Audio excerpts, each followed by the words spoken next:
Uno. Buenos días para todos. La Filbo en Casa le da la bienvenida a nuestros invitados y a los asistentes conectados a esta conversación de esta iniciativa de programación virtual que tiene la Feria Internacional del Libro de Bogotá, que hoy termina y cumple su 15º día. Hoy los convocamos a un nuevo debate que organizamos en conjunto con la Red Conversa, que tiene como objetivo divulgar la fortaleza de los fondos editoriales y académicos del país, no solo en términos de temas estrictamente universitarios, sino que está relacionado con las problemáticas y los debates en torno al individuo y a la sociedad. En esta conversación nos acompañan el escritor, ensayista, crítico literario Jorge Carrión, el profesor de comunicaciones Germán Ortegón y Fernando Araújo, editor de la sección de Cultura del Espectador, y hoy por un problema técnico, Rafael Nieto de la Universidad Javeriana será la voz que los micrófonos han silenciado esta mañana, pero que encontramos una bonita manera de hacerlo. Antes de darle la palabra a nuestros invitados, quiero agradecer a la Pontificia Universidad Javeriana y especialmente a Rafael Nieto, que han sido parte fundamental de la concepción y logística de esta conversación. Entonces, queridos Fernando y Rafa, encomiendo pues esta conversación en sus manos. Muchas gracias por estar aquí y aceptar esta invitación.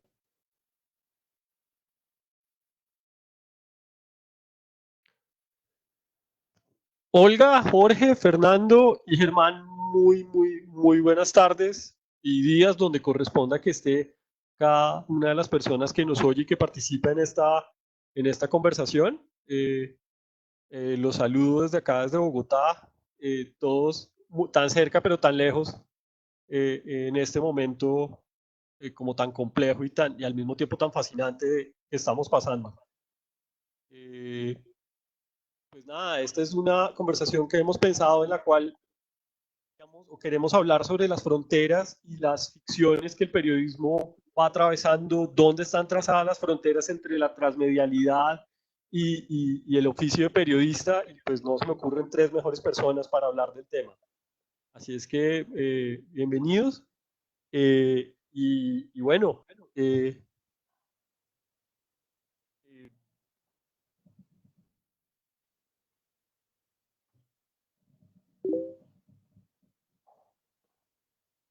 y Fernando nos dice buen día para todos, gracias a ustedes por la invitación, un gran saludo. Para entrar en tema, a mí me gustaría ir sabiendo sobre cuál es la frontera de la cual habla Rafael Nieto. Pues nada, se le traslado la pregunta a Jorge y a Germán.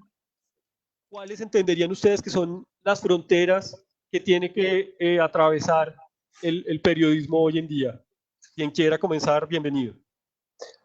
Hola, pues si os parece bien, comienzo yo.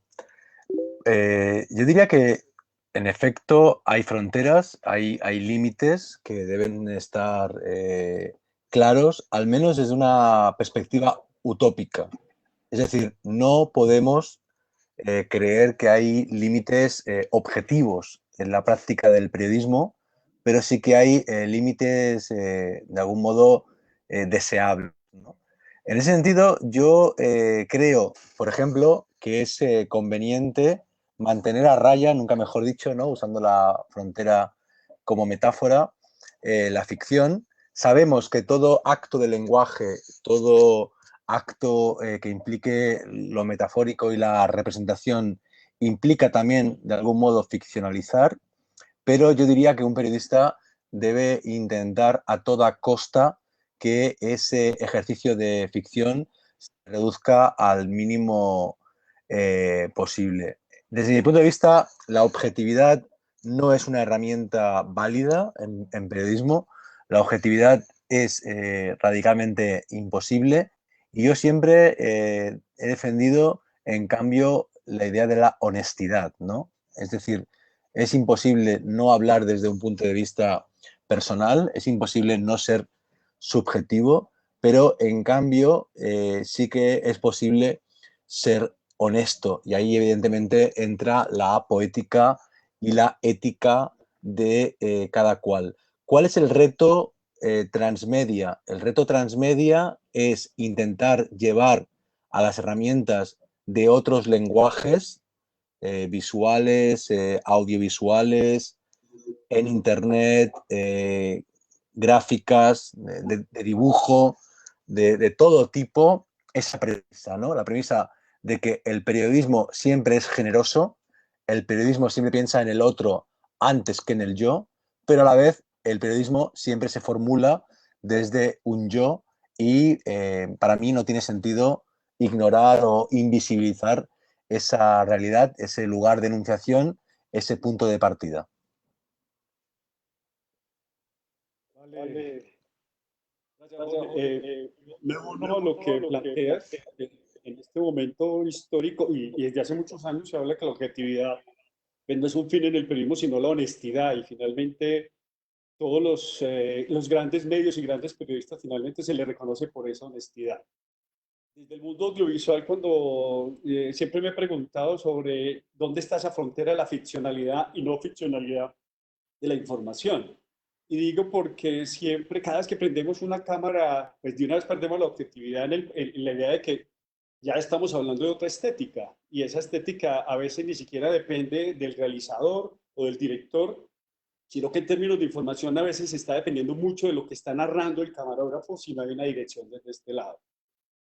Y el mismo ejercicio de contar de contar las noticias, cuando yo veo un set de información, estoy viendo es una puesta en escena, es un elemento teatral y hace parte de, en algunos casos, de una investigación sobre qué público va a ir, ¿cierto? ¿Qué vestuario va a tener? ¿Qué iluminación? Y entonces siempre veo ahí un cruce de, digamos, de fronteras que están con las artes mayores.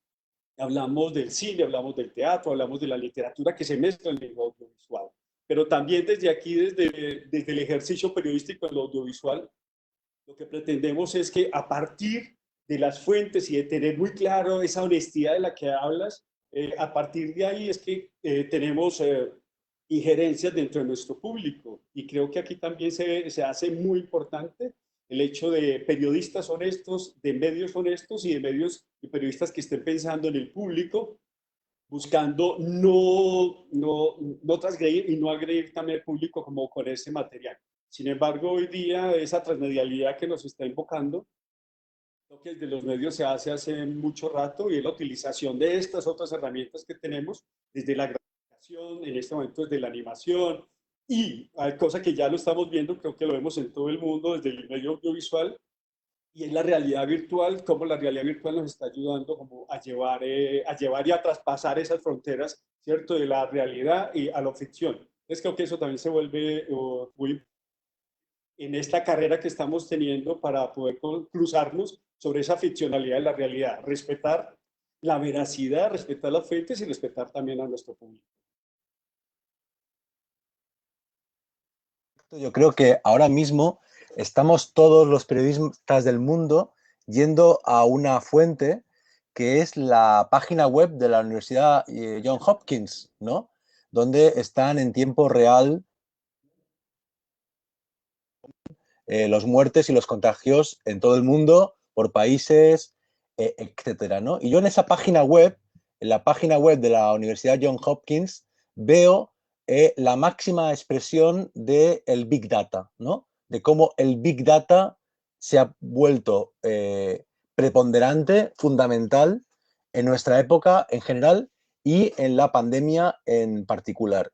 Y en contra del Big Data o como complemento del Big Data, lo que buscamos con todos nuestros esfuerzos periodísticos clásicos o periodísticos transmedia es contrapesar el Big Data con storytelling, ¿no? Contar historias particulares, detectivescas, personales, dramáticas o no, que conviertan esos datos en narraciones, ¿no? En personas, en dramas subjetivos y particulares. Para mí, ese conflicto, ese diálogo fascinante entre Big Data y Storytelling es el que está marcando el periodismo de nuestra época. No sé cómo lo veis vosotros.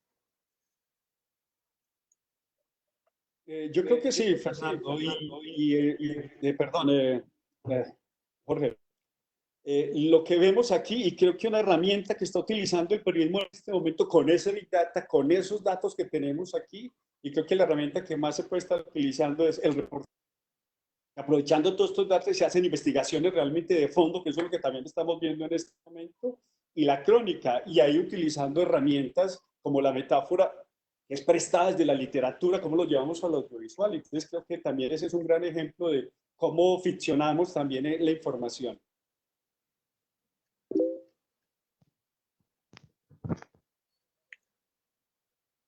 Bueno, y la siguiente pregunta de Fernando es, ¿cómo consideran ustedes dos que ha cambiado lo que llamamos periodismo y por qué razones? Y él habla, por ejemplo, que parecen haber desaparecido grandes cronistas, escritores, como los que había antes, que publicaban en periódicos y revistas. Y le pido excusas a Germán que no logra oír muy bien, pero esa es la pregunta que hace Fernando. Bueno, yo diría que evidentemente el tópico es cierto, ¿no? Hemos pasado de un sistema vertical de periodismo que seguía la pirámide, ¿no? En el cual en lo alto de la pirámide estaba la gran firma, ¿no? La gran firma que era el columnista o el cronista que nunca interactuaba con sus audiencias ni con sus públicos y que no tenía, por tanto, un retorno, ¿no? de su discurso. Eso todavía existe porque el siglo XXI es una época de convivencia. Hay columnistas, sobre todo, que siguen escribiendo como si estuvieran en el siglo XX. Aquí en España, por ejemplo, hay dos muy claramente que son Javier Marías y Arturo Pérez Reverte.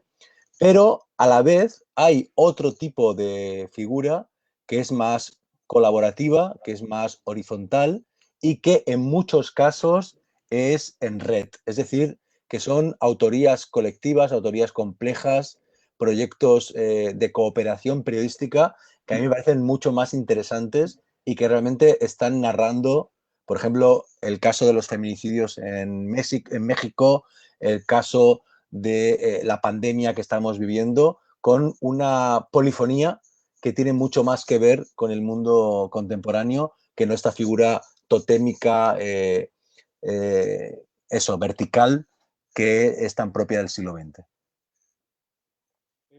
Jorge, sí, estoy de acuerdo contigo. Yo diría que ese periodismo lo que ha es evolucionado y ha ido mutando también como a estos nuevos lenguajes. Desde el mundo audiovisual, digamos, en los ejercicios que vemos aquí, algunos informativos, un poco lo que veo es que ha habido poco riesgo en términos de armar ese relato y esa polifonía también. Tenemos varias voces y todo, y creo que se ha utilizado más lo que yo llamo radio en audiovisual. Son periodistas narrando ahí. Pero lo que parece más encantador en este momento histórico, también dentro del periodismo audiovisual, es que estamos hablando del multirrelato. Y cuando hablo del multirrelato es esa apuesta que estamos teniendo con esa polifonía de voces en lo audiovisual.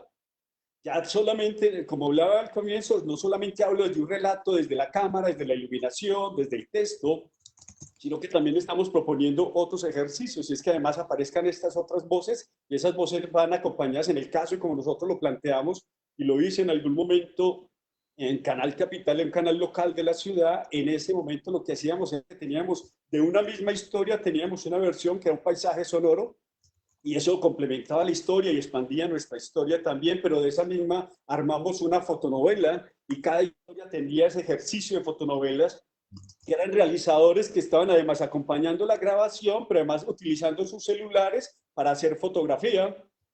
Pero además también con el ejercicio final terminábamos haciendo obras de teatro, escribiendo obras de teatro, y entonces ahí la información ya dejaba de tener una sola visión, ese tótem que decía esta es la verdad, y teníamos diferentes versiones de la historia. Eso enriquece, y por eso hablo del multirrelato, y ese multirrelato que también es prestado desde la literatura, ese gran multirrelato que tenemos en la lengua castellana, que es el Quijote, o García Márquez con nuestros 100 años de soledad, es un multirrelato. Entonces lo que planteo es muy interesante que seguimos siendo, digo, muy primitivos, en la medida que seguimos haciendo relatos y estamos complementándonos con esas diferentes voces.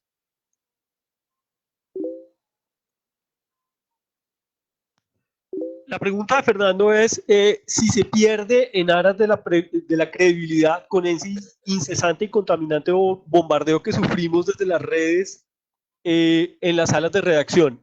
La leí mal, perdónenme. ¿Qué se pierde en aras de la credibilidad con ese incesante y contaminante bombardeo que sufrimos desde las redes en las salas de redacción? En mi experiencia en la Vanguardia de España y en el New York Times de Estados Unidos, pero con vocación iberoamericana, no nos influye tanto el trending topic y las redes sociales y en general las audiencias medidas en tiempo real según tendencias algorítmicas, ¿no? Yo diría que el periodismo viral, el periodismo que estaba enfocado meramente hacia lo digital y que durante unos años dependió radicalmente del algoritmo de Facebook, ha fracasado. No es realmente periodismo y que lo que tienen que hacer los medios es encontrar un equilibrio entre los procedimientos clásicos de gestión de la información, de la atención y de la presión y los mecanismos nuevos. Yo creo que hay muchas herramientas vinculadas con las redes sociales que son muy interesantes. Es más rápido informarte por redes sociales de lo que está pasando que no. Debemos aprovecharnos de las ventajas, pero no dejarnos arrastrar absurdamente. ¿Por qué? Porque esa lentitud del periodismo, sin radicalizarla, no hay que esperar al día siguiente para informar en papel. Evidentemente hay que informar de lo importante con un margen mínimo, pero ese margen tiene que permitir procesar la información y sobre todo discriminarla, ¿no? Las redes sociales no discriminan y por tanto la figura del editor es más importante que nunca. Amazon, Facebook, Netflix, todas las plataformas intentan invisibilizar al autor, invisibilizar al editor, invisibilizar al intermediario, como si fuera posible una relación directa entre el algoritmo y el usuario. Eso es imposible. Ellos usurpan la intermediación, usurpan la edición y yo creo que nuestro deber como profesionales de la información, de la comunicación, es reivindicar que esa mediación es importantísima y que esa discriminación sigue siendo fundamental. Para Fernando, un poco planteabas la pregunta y estoy de acuerdo con Jorge en la medida que yo creo que aquí lo que se ha fortalecido son los medios periodísticos, lo que se ha fortalecido es el periodismo, porque como dice Jorge, en las redes está cualquier cantidad de información y no está segmentada. Digo que se ha fortalecido es porque como sabemos que llega demasiada fake news, las noticias que uno no sabe de dónde vienen, finalmente lo que ha hecho el público es buscar a sus medios tradicionales y buscarlos de tal manera que ellos puedan tener certeza. Por eso hablábamos desde el comienzo y lo planteaba Jorge de la honestidad periodística y la honestidad del medio. Y creo que eso ha fortalecido. Y creo que lo que tenemos nosotros es que darles mayores herramientas, mayores posibilidades de comprensión de la realidad. Y hablábamos al comienzo, si yo tengo una sola versión de la historia, pues esa versión puede ser peligrosa. Esa versión de la historia nosotros sí la podemos expandir desde los medios, dado que ahorita los medios tienen esa herramienta. Lo que creo es que hay que ser mucho más atrevido. Yo insisto, sigo viendo la misma televisión tradicional, la misma información tradicional, un periodista narrando ahí, pero se nos olvidó que hay otras herramientas que además lo necesitan los jóvenes, que además lo necesitan también los adultos. Ahí podemos aumentar esa información. Las herramientas están. Entonces creo que la mayor fortaleza, en vez de perder, lo que hemos ganado nosotros es posibilidades de que el público vuelva a los medios y que realmente ahí nosotros sí estamos filtrando la información adecuada.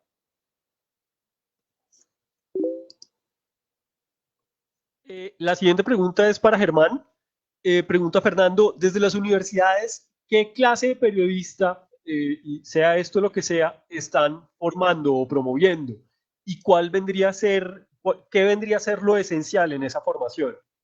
Y dice que lo pregunta porque, con algunas excepciones, los nuevos comunicadores llegan a los medios bastante robotizados, que pareciera que tuvieran un manual para hacerlo todo, desde un pie de foto hasta una entrevista, etcétera.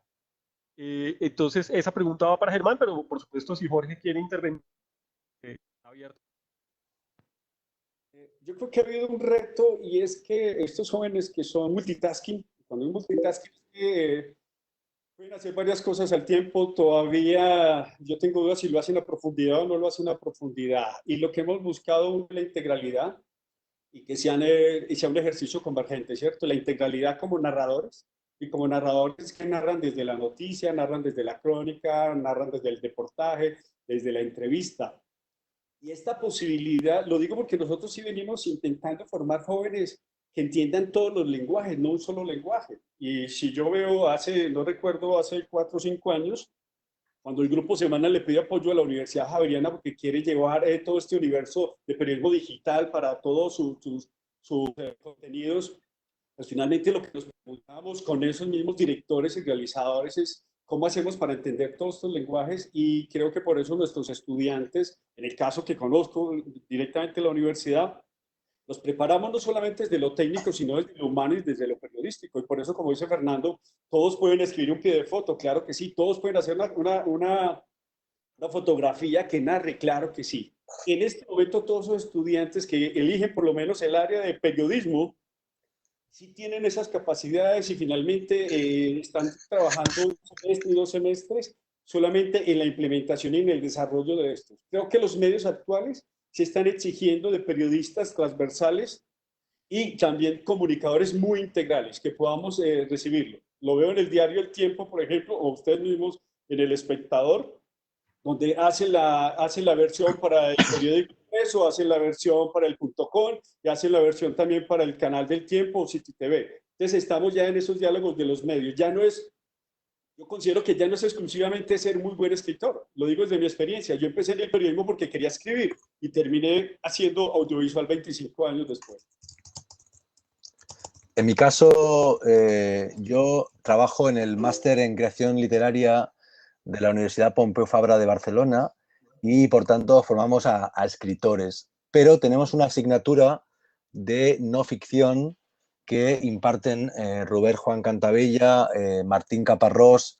Este año ha estado invitada Leila Guerriero, junto con Pati Godoy y Pera Ortín. Y, en efecto, les inculcamos la misma idea. Por un lado, es importante una base clásica en artesanía de escritura, storytelling, pero hay que abrir la mente hacia todo tipo de lenguajes, porque solo los versátiles y los múltiples van a poder sobrevivir, y más con la crisis que está llegando ahora, ¿no? En ese sentido, por ejemplo, me parece muy interesante, en el año 2008 hubo una crisis económica en España importante que duró unos 5 años. En el sector editorial, todas las editoriales sufrieron, menos las de libro infantil ilustrado y cómic. ¿Por qué? Porque si tú como adulto tenías que decidir entre comprarte un libro a ti o a tu hijo, apostabas por tu hijo, y porque el cómic no se puede leer en formato digital, ¿no?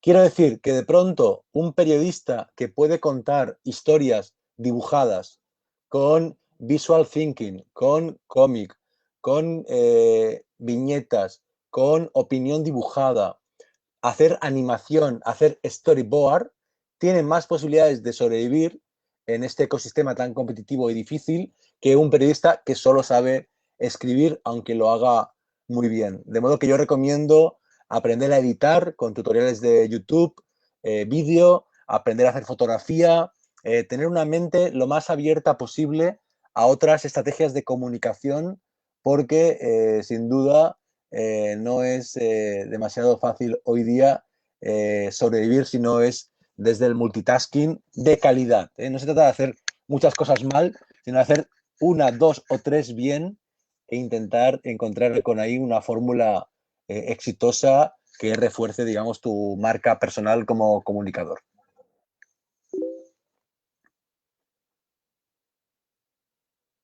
La pregunta de Fernando es la siguiente: con los números y datos se puede mentir perfectamente, con las palabras ni se diga. Lo vemos todos los días con los políticos y demás personajes. ¿Es el periodismo un disfraz de la verdad?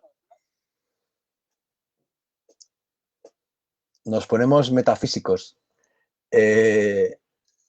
Bueno, evidentemente el lenguaje, ¿no?, es una máscara desde la Odisea. De hecho, Ulises es un gran mentiroso, un gran encantador y un maestro de los disfraces, ¿no? Evidentemente, hemos hablado aquí también de la dimensión teatral del periodismo, de la dimensión de la actuación, del periodismo, del set como escenario y también de la honestidad, de modo que ahí hay un trabajo interesante de cómo hacer, ¿no?, evidente que tu lugar de enunciación es honesto. Pero yo diría que, lo que tiene que hacer hoy día el periodismo es siempre revelar cuál es el mecanismo por el cual una información, una noticia, una historia llega a un espectador o a un lector. ¿Qué quiero decir? Por ejemplo, para mi próximo artículo en el New York Times estoy escribiendo sobre Zoom y sobre este tipo de mecanismos como el que estamos usando ahora, en el cual tú hablas en directo con varias personas en varios lugares del mundo. Bueno, se ha convertido en la imagen de la pandemia.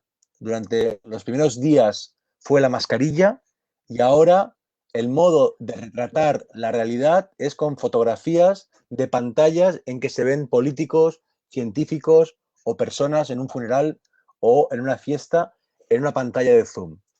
Yo creo que estamos naturalizando la representación de la pantalla, que es por donde pasa la mayor parte de la información y de la verdad y de la mentira en nuestros días. Pues bien, un ejercicio sano, interesante para un escritor, para un comunicador, para un periodista, es aprender de una vez a representar la tecnología para que las formas en que cuenta algo sean realmente más verdaderas. Y yo diría que esta pandemia nos está obligando a pensar justamente en esos sistemas más justos, más éticos, más realistas de representación. Sí, Fernando, la pregunta es bien interesante, dado que los periodistas se han dedicado solamente a los parlantes de esos políticos que hablas, o todos, digamos, de toda esta parte hegemónica. Y ahí es donde entra la presencia fundamental del periodista y la verificación de esos datos. Lo que pasa es que eso no se está haciendo. Actualmente lo que hacemos es poner un micrófono y que diga y nos quedamos callados frente a eso. Y ahí es un gran peligro y lo hemos venido hablando desde hace mucho tiempo en los medios. Y el peligro es de tener una sola versión y además peligrosísimo que es solamente la versión oficial. Y esa versión oficial, pues sabemos todos que no es la que le interesa al público en general, sino que la que le interesa a la gente que está planteando esa información. En este momento recuerdo cuando los periodistas dejaron de ir en Colombia, dejaron de ir a campo a cubrir lo que estaba pasando en el campo. Eso lo supieron las fuerzas militares y las fuerzas militares lo que hacían era pasar el video y decir, mire, esto fue lo que pasó. Nunca verificamos esa información y de ahí los problemas que tenemos en el país. Entonces creo que sí se hace demasiado importante, uno, no quedarnos con una sola versión de la historia. En eso creo que es fundamental. Nosotros nos hemos quedado con una sola versión de la historia y generalmente es la oficial. Entonces creo que el llamado es también para estos periodistas, para los directores, para los editores, que tenemos que tener las diferentes versiones. Y lo otro que es más grave, creo yo, y es que si no le aclaramos a nuestro público que lo que pasa en la pantalla es una versión de la historia, pues también estamos colaborando para creer creer finalmente que lo que pasa ahí es la verdad y esa no es la verdad, es una sola versión de la verdad. La siguiente pregunta de Fernando dice así: hoy vemos que las fuentes que usan los medios son fuentes pagadas, y pone las dos palabras fuentes entre comillas. O sea, agencias de comunicaciones que cobran por poner contenidos y vender ideas, amén de las oficinas de prensa. ¿Cómo son sus relaciones con estas agencias o con el concepto que manejan? No y también se pregunta si no habrán existido toda la vida. Bueno, evidentemente toda la vida no lo sé, pero durante el siglo XX los gabinetes de prensa de los políticos primero y las agencias de comunicación van ganando influencia y poder. Mi ámbito de trabajo en La Vanguardia y en el New York Times es el periodismo cultural, de modo que en mi caso, obviamente, la relación es sobre todo con los departamentos de prensa de las editoriales, de los museos, de las productoras de cine, de las plataformas como Netflix y HBO, etc. Y ahí yo creo que respeta por lo general el criterio crítico del periodista cultural, porque además hay una gran competencia. Yo diría que en el ámbito de la cultura tenemos la suerte de que hay tantos libros, tantas películas, tantas series, tantos cómics, que no tiene sentido que una agencia de comunicación te presione porque simplemente no hablas de ese producto y haces otra lectura y hablas de otro tema, ¿no? Pero en cambio, en la política se ha vuelto aquí en España, claramente, en Estados Unidos con Trump, algo muy complicado, ¿no? Porque depende del acceso que tienes a las ruedas de prensa, de que tienes a los órganos de poder, y ahí el control, la censura se ha vuelto terrible, por un lado, y por otro lado, nos hemos acostumbrado a algo sumamente aberrante, que es que los políticos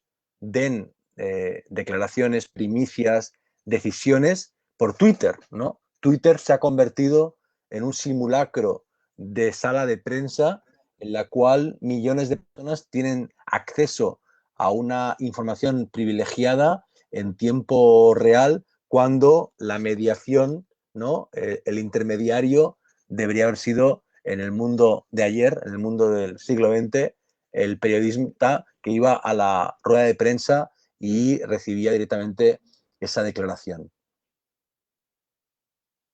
Bien, la pregunta es bien interesante, como lo plantea Jorge, porque en el siglo XX todos los que estuvimos en los medios y los que estamos ahí metidos en esto, sabíamos que se pagaba por información, por la información.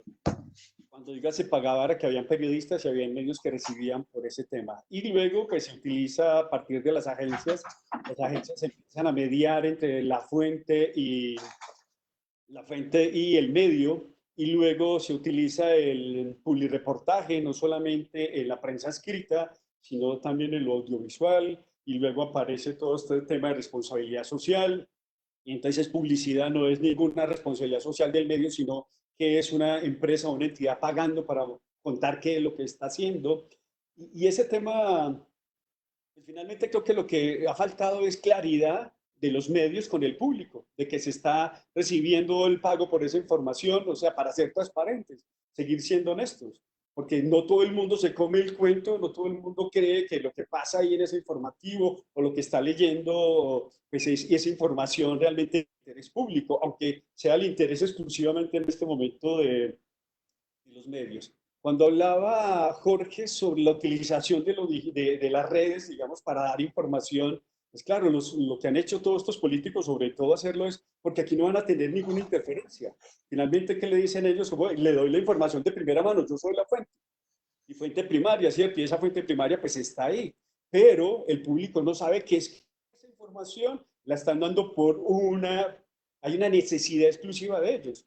Insisto, uno, que nadie los cuestione, y dos, porque lo que quieren hacer valer es su verdad, no las otras versiones. Creo que insisto con el tema de nuestra necesidad como periodistas, y es tener las otras versiones y poder contrarrestar, porque uno ya ve una rueda de prensa donde nadie cuestiona, donde nadie pregunta. Periodistas que no llegan lo suficientemente informados o con la investigación de fondo para poder contestar. Entonces, finalmente, estos hombres se vuelven, nosotros somos amplificadores de información que no ha sido contrastada.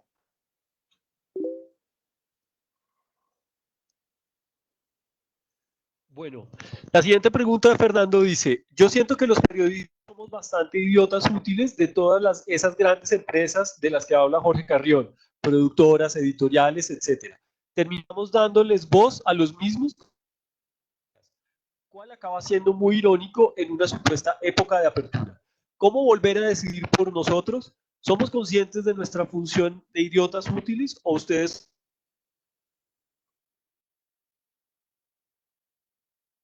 Hace 2 meses vi una gran oportunidad para refundar el periodismo cultural. Cuando se paró de distribuir libros en librerías y se paró de estrenar películas en los cines y obras de teatro, ¿qué hicieron los periódicos españoles? Recortar páginas en cultura, recortar páginas en suplementos culturales. ¿Por qué? Porque son esclavos de la novedad editorial, de la novedad artística, ¿no? Y eso me parece que es terrible. Yo diría que la cultura debe olvidarse de ser, efectivamente, como dice Fernando, un mero altavoz de las novedades del sistema y, por tanto, de la industria, dejar de servir los intereses de la industria y encontrar mecanismos de ser, por un lado, críticos y, por otro lado, no atemporales, porque yo creo que el periodismo se debe a la actualidad, pero sí encontrar el modo de no dejarse hipotecar por un ritmo de producción que impide por completo la reflexión, la discriminación o la construcción de galaxias o de constelaciones de sentido. Yo tengo la suerte de que en el New York Times, en español, no cubrimos festivales, no cubrimos proyecciones de películas, ¿no?, antes de que lleguen a los cines, y eso me permite trabajar con 5, 6, 7 libros o películas o series y encontrar algún tipo de discurso que vincule objetos culturales que en principio no están vinculados por tema, por afinidades o por lo que fuere, y construir ensayo. Y yo diría que la literatura y la cultura en clave periodística nos tienen que llevar más al ensayo y a la crónica como géneros y no tanto a el artículo, y yo diría que tampoco a la reseña. Me temo que la reseña también es un tipo de género que ha dejado de tener tanto sentido, porque finalmente significa dedicarle mucho espacio a un único objeto cultural en una época en que hay muchos y es muy difícil jerarquizarlos, pero en cambio el ensayo y la crónica creo que tienen todo el sentido en lo que respecta, en efecto, a la producción de cultura y de discursos sobre la cultura. Recuerdo la pregunta de Fernando, yo creo que es muy interesante, dado que creo que sí todos los periodistas estamos conscientes de ser esos idiotas útiles. Lo que desde el ejercicio nuestro, desde la facultad, en los informativos que estamos haciendo con nuestros jóvenes, que hablamos solamente de cultura y hablamos de otras cosas que están pasando, un poco lo que la premisa para nosotros es todo aquello que no sucede en los grandes medios. Porque en los grandes medios, pues sabemos que se utiliza la pauta publicitaria en las grandes emisoras. Entonces, lo que hemos buscado para difundir es toda la cultura underground. Todo eso que no pasa en los grandes medios, que además genera una cantidad de preguntas a los mismos estudiantes que estamos formando para ser periodistas. Todo esto sucede en la ciudad, sí, todo esto sucede en la ciudad. Hay gente creando desde lo teatral, desde la danza, desde la música, pero gente que no pasa por los circuitos grandes de cultura, y creo que por ahí es donde nosotros hemos logrado impactar como medio periodístico universitario, es teniendo otras miradas y otras versiones de lo que pasa en lo cultural. Este informativo nuestro que lleva 6 años en la plataforma en televisión, nosotros lo que llevamos son 6 años contando la cultura underground de Bogotá, y ahí hemos redescubierto también la ciudad, y además dándole alternativas a los estudiantes, dándoles alternativas, porque esta ciudad, claro que es dura, que es difícil, pero hay gente creando desde muchos puntos de vista, y que ellos reconozcan que no solamente lo que está pasando en los grandes medios es la verdad, que hay otras posibilidades narrativas. Entonces creo que sí, y creo que es muy difícil de que los periodistas, a pesar de que estén claros de que son idiotas útiles en los medios, pues finalmente ahí hay un tema de ética de comida, de alimentación, de sustentación, pero creo que sí hay alternativas, y esas alternativas también las hemos visto en Colombia en medios independientes, e incluyendo Directo Bogotá, que para nosotros pues es una plataforma que arranca como una revista hace alrededor de 16 años, ya es todo transmedial, pero siempre teniendo una mirada, cambiamos el punto de vista, y eso también creo que se vuelve una fortaleza para todos nosotros los narradores. Cambiamos el punto de vista, y como dice Jorge, la crónica y el reportaje en este momento son una gran herramienta para poder sobrepasar esta situación que estamos llevando.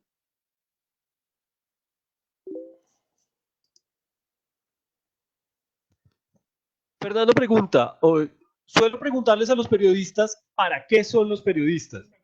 La respuesta general es un silencio abrumador. Pienso que no tenemos muy claro ese para qué, ni individual ni colectivamente. ¿Cómo volver a instaurar esa pregunta en las aulas y en los medios y no ser simplemente acumuladores y multiplicadores de clics y viajes y demás? Hombre, creo que es una muy buena pregunta, un poco dura, pero bueno, yo también soy ese tipo de profesor. A mis alumnos del máster en creación literaria, nos dedicamos un mes entero a que averigüen por qué quieren escribir, por qué quieren publicar. Y para eso utilizamos una dinámica muy fácil, que es por parejas, se preguntan por qué escribo, y lo hacen 3 veces, y en las siguientes respuestas no pueden repetir ningún argumento de las primeras, ¿no? Sería muy bueno que todos nos preguntáramos por qué somos periodistas y qué sentido tiene el periodismo, e intentar no agotar los argumentos obvios e ir a argumentos más serios, ¿no? Evidentemente yo diría que para empezar todos creemos en la importancia de la comunicación. Yo diría que en mi caso, que soy también escritor de ficción y de otros géneros, el periodismo me ayuda mucho a salir de mí, que es un tipo de acto, de gesto importantísimo, porque un escritor que no es profesor o que no es periodista o que no es traductor puede caer en la tentación de creer que su universo interior es el único universo interesante. A mí el periodismo, como la docencia, me ayudan a oxigenar mi mirada y a enriquecerme con todo tipo de lenguajes culturales y artísticos distintos. Pero yo creo que en lo que hemos hablado esta mañana para ustedes, para mí tarde, nos da argumentos para esa respuesta, ¿no? De pronto el periodismo tiene más sentido que nunca porque existen las redes sociales. El periodismo tiene más sentido que nunca porque se han impuesto los robots que transmiten automáticamente mentiras, falsedades. El periodismo tiene sentido porque hay que verificar los datos. El periodismo tiene sentido porque hay que dirigir la industria cultural o la industria tecnológica hacia lugares donde todavía tengan sentido la palabra verdad o la palabra honestidad. Yo creo, sinceramente, que el periodismo tiene muchísima relevancia, muchísimo interés ahora mismo. El problema es cómo pagarlo. El problema es cómo hacerlo rentable y viable, y ahí creo que está el gran desafío, porque la publicidad como sistema de soporte del periodismo ya no es válido. La industria cultural no puede pagar el periodismo cultural porque si no, evidentemente, no puede ser independiente, y hay que encontrar nuevas formas de hacer sostenible el periodismo económicamente.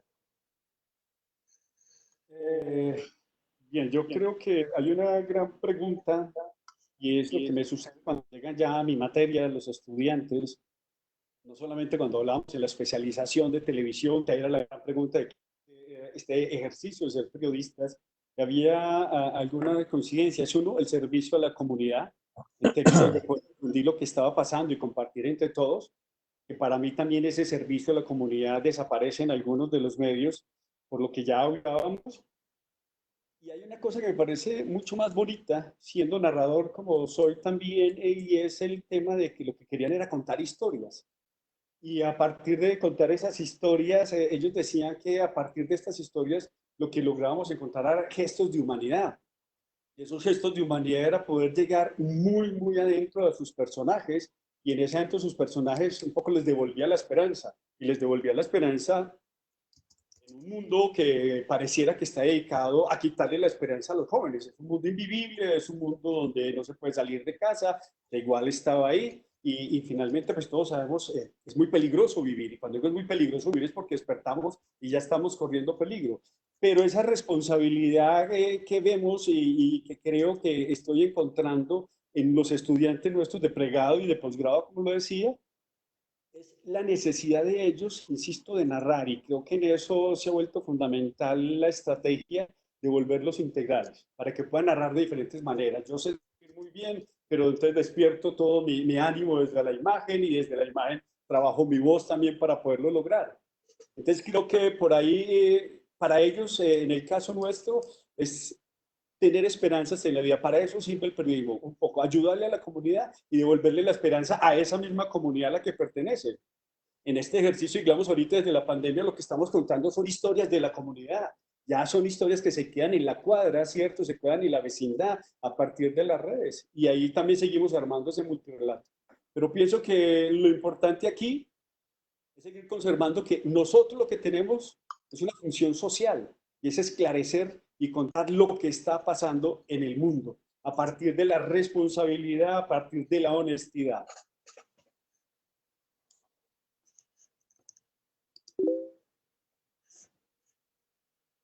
La pregunta de Fernando es, ¿cuáles son las más graves tentaciones en las que están cayendo hoy en día los periodistas y en especial los periodistas culturales? Bueno, yo diría que la más grave de todas es la ausencia de lectura, ¿no? Yo como escritor no he estado en menos de 50 entrevistas que me han hecho periodistas culturales que no habían leído el libro que yo estaba presentando, ¿no? Y además ya se ha convertido en una suerte de tópico que te dicen, no he tenido tiempo de leer el libro y te hacen una pregunta, ¿no?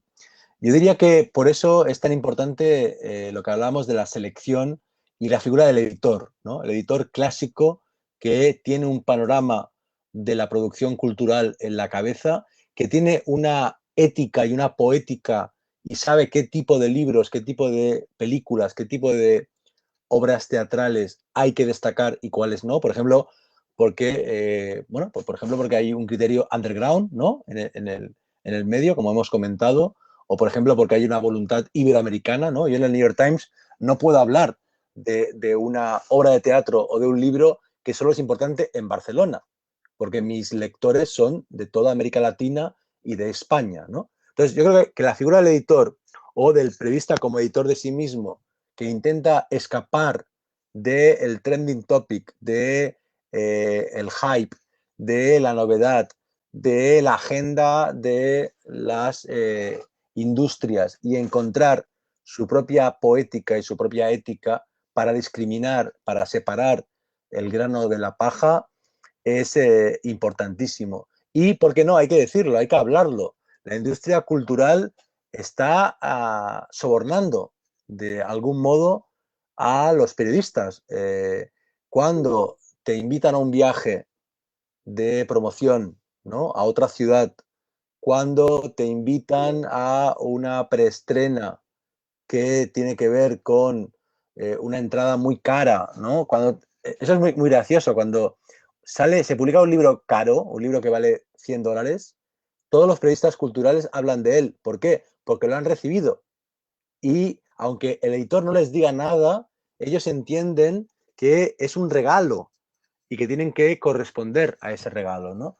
Yo creo que es fundamental salir de toda esa presión mental que tiene que ver con la industria, no aceptar regalos, no entender que porque te pagan un viaje para que hagas una entrevista, tienes que publicar esa entrevista y de algún modo buscar, luchar por el espíritu crítico y por la independencia. Bueno, me uno, Jorge, a esa observación tuya, cuando dices que la gente no está leyendo. Eso es grave para un periodista no leer, es grave para un periodista no escuchar lo que está sonando en la ciudad o en el mundo en términos de ritmos musicales. Y lo otro que es mucho más grave es que no estamos escuchando a nuestras fuentes.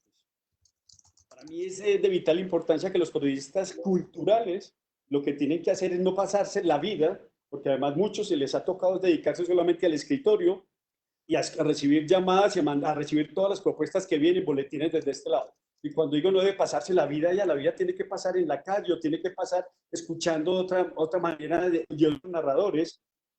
Y nos la pasamos como personas tradicionales, como un ciudadano común y corriente. Y no estamos a la casa de esas historias culturales de lo que está pasando. No está, es más, cuando nos subimos al transporte público, y entra el cantador, ni siquiera estamos escuchando a ese cantador, a veces hasta lo ignoramos, ni siquiera miramos por la ventana qué es lo que está pasando en la ciudad, un poco lo que nos sucede, y es que estos periodistas uno los ve conectados con los audífonos ahí encerrados y se les olvida que el mundo gira alrededor de otras cosas. Finalmente somos cazadores de historias y la cultura, insisto, no es lo que está oficialmente ahí, sino también lo que sucede en la ciudad, con esos seres humanos de carne y hueso que nos devuelven esos gestos de humanidad, con actitudes, con elementos, con creaciones que están ahí. Y creo que debemos regresar un poco a esa observación, a escuchar y a ampliar nuestro universo, porque es que si yo no leo sino sobre política, esa es una versión, o yo no leo sino sobre literatura, esa es una versión latinoamericana y lo que hace el hecho de que leamos todo lo que un poco se nos cruza en las manos es ampliar el panorama y además nos sirve muchísimo. Yo le digo mucho a mi estudiante que leer demasiada poesía, ¿cierto? Porque para contar historias y hacer narraciones, pues, ¿quién más que los poetas nos han llevado a universos que nos van a ayudar como una herramienta para empezar a contar historias? Entonces, buscar esos hilos conductores se vuelven muy importantes. Por eso vemos crónicas y muchas historias ahí muy tradicionales que no le tocan a nadie, que no toca al ser humano, ni siquiera los toca a ellos, están haciendo trabajos. Creo que hemos perdido la pasión por contar estas historias y la pasión por el periodismo también. Fernando quiere añadir a eso que ustedes dos acaban de decir, que tanto el espacio como los lectores o los usuarios son sagrados, que eso hay que entenderlo muy bien, que esos dos son como los nodos más sagrados del oficio periodístico. Bueno, vamos a pasar a las preguntas del público, aunque nos queda muy poquito tiempo. La primera pregunta la hace Daniel Fernando. ¿Conocen algún ejemplo de modelo económico que permita el sostenimiento del periodismo cultural? Bueno, para mí el que está ahora más de moda y que seguramente es el único válido en estos momentos, a no ser que una fundación de un multimillonario sin ánimo de lucro apoye un proyecto, que también está ocurriendo, es evidentemente la suscripción, ¿no? Yo diría que el modelo Netflix es un modelo muy válido para cualquier tipo de proyecto cultural. Yo creo que las librerías tienen que tener sus suscriptores, que los medios tienen que tener sus suscriptores y que cualquier proyecto de carácter cultural tiene que tener personas que se comprometan a abonar 5 o 10 dólares al mes para que ese medio exista. El problema es que hay muchos medios, hay muchas propuestas, hay muchas librerías, hay muchas plataformas y hay que ser consciente de cuáles apoyas y por qué y a cuáles no, ¿no? En el caso de España, por ejemplo, tenemos la plataforma de cine y televisión Filmin, que yo creo que es muy ético y muy razonable porque es muy buena apoyar, pero en cambio hay mucha gente que apoya a Netflix o Amazon que no pagan impuestos en España. Cada ciudadano tiene que, yo creo, decidir qué suscripciones, qué compromisos, qué complicidades económicas y, por tanto, también vinculadas con el placer y con la comunidad lleva a cabo. Vale, sí, ahorita que Jorge está hablando de España, yo conocí en el sur de España, en Jerez de la Frontera, una plataforma muy pequeña, La Voz del Sur, que es hecha por 3 jóvenes periodistas y que lo que han hecho es contar lo que pasa dentro de Jerez de la Frontera y en este caso también han ampliado ahorita Andalucía.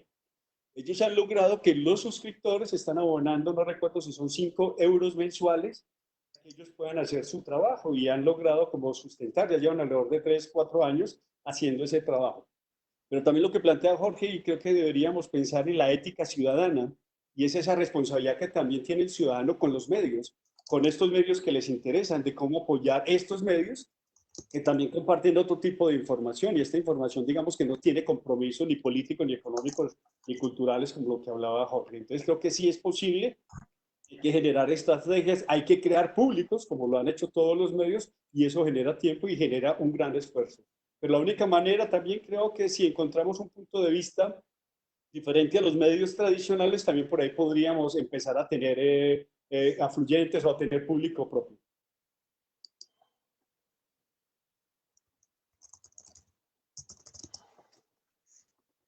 Esta pregunta sí es mía, es mía. Les pregunto a los tres también, mientras Fernando me termina de dar la respuesta a la pregunta anterior, es si los medios deben tener un enfoque mucho más, digamos, un enfoque global en el sentido de tratar de abordar temas que atañen al mundo entero, digamos, que nos atañen a todos, pero abordarlos o cubrirlos desde una perspectiva muy local. O sea, volver locales, buscar no solamente en una ubicación geográfica, sino en un nicho temático. Si esa no podría ser una forma de encontrar lectores, de encontrar suscriptores mucho más rápida, de encontrar su propia voz, sería mi pregunta.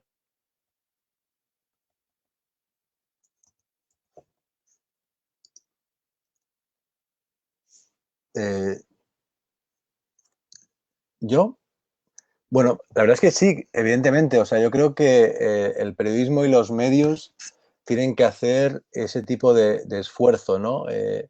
Hay una escuela muy norteamericana, eh, que el New Yorker o el New York Times son claros ejemplos, en la cual es muy importante que el que escribe se adapte a la voz del medio, ¿no? Y encuentre el modo de aprender una artesanía que es la que dicta esa figura del editor, ¿no? Al otro lado, hay evidentemente esa idea de que un medio, y en Colombia, por ejemplo, tenéis el Malpensante o teníais hasta hace poco Arcadia, donde se da voz y se deja que la voz sea libre, ¿no? A mí me gusta mucho cómo opina en sus columnas Carolina Sanín, y es un ejemplo de alguien que ha encontrado su voz y ha hecho crecer su voz en medios que han respetado que se exprese con total libertad. Yo diría que el equilibrio es ideal, ¿no? Un medio que edite, que aconseje, que acompañe, pero que respete la libertad de la voz y permita que los jóvenes que se están formando, ¿no? Encuentren también herramientas para crecer y para que su voz sea cada vez más propia y más personal. Me sumo ahí también como para agregar, y es que creo que una gran alternativa que podríamos tener nosotros es el periodismo hiperlocal. Y creo que en este caso los medios no deberíamos estar replicando lo que ya hacen los grandes, sino empezar a buscar a este público nuestro, o sea, escuchar a la gente del barrio, de la esquina, de la cuadra.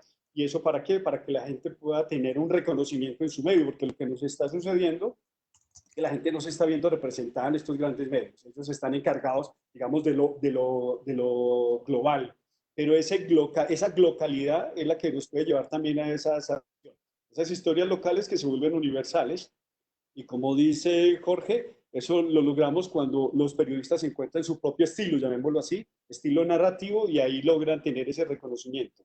Pero no solamente del medio, sino un reconocimiento también desde la comunidad. Y creo que esa es una muy buena alternativa para que podamos avanzar y seguir creando nuevos medios, nuevos narradores, que es lo que buscamos también desde la academia, cómo plantear nuevos narradores y que estos narradores sean comprometidos con la ciudadanía, con el público y con su propio medio, y respetando sobre todo al público en general.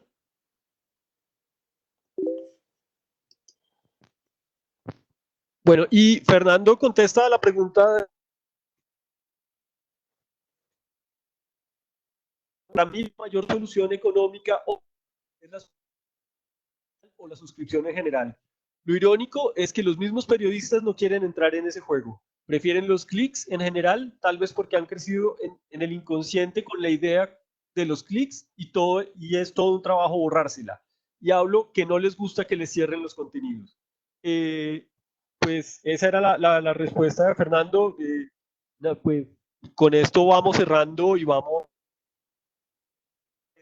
a esta última Filbo debate en la Feria Internacional del Libro de Bogotá en la versión Filbo en Casa. Pues de parte de la organización de la feria y de la Pontificia Universidad Javeriana, pues nada, no nos queda más sino agradecerles a los tres, a Fernando, a Jorge y a Germán, por esta gran charla que nos han dado hoy, esta como diferentes miradas al oficio del periodismo y a las fronteras en el periodismo, y a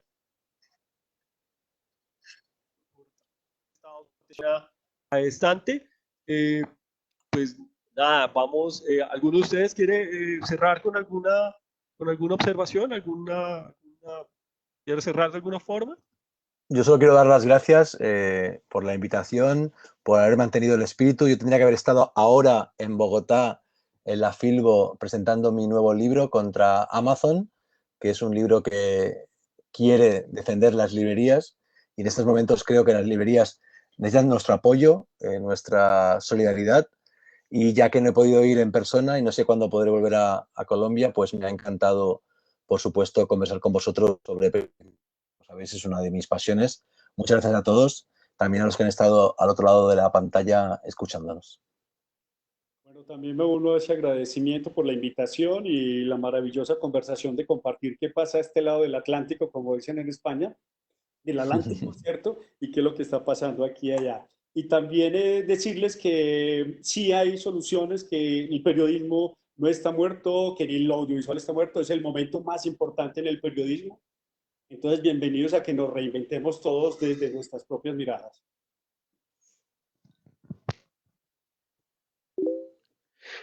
Fernando dice, sí, mil gracias a Jorge, a Germán y a la... Pues nos podamos encontrar y me uno a ese encuentro. Nos podamos encontrar en persona, dice Fernando. Perfecto. Nada, muchas gracias a ustedes y les deseo una feliz noche, feliz tarde, en donde quiera que estén. Muchas gracias. Un abrazo grande para todos. Gracias. Adiós. Gracias.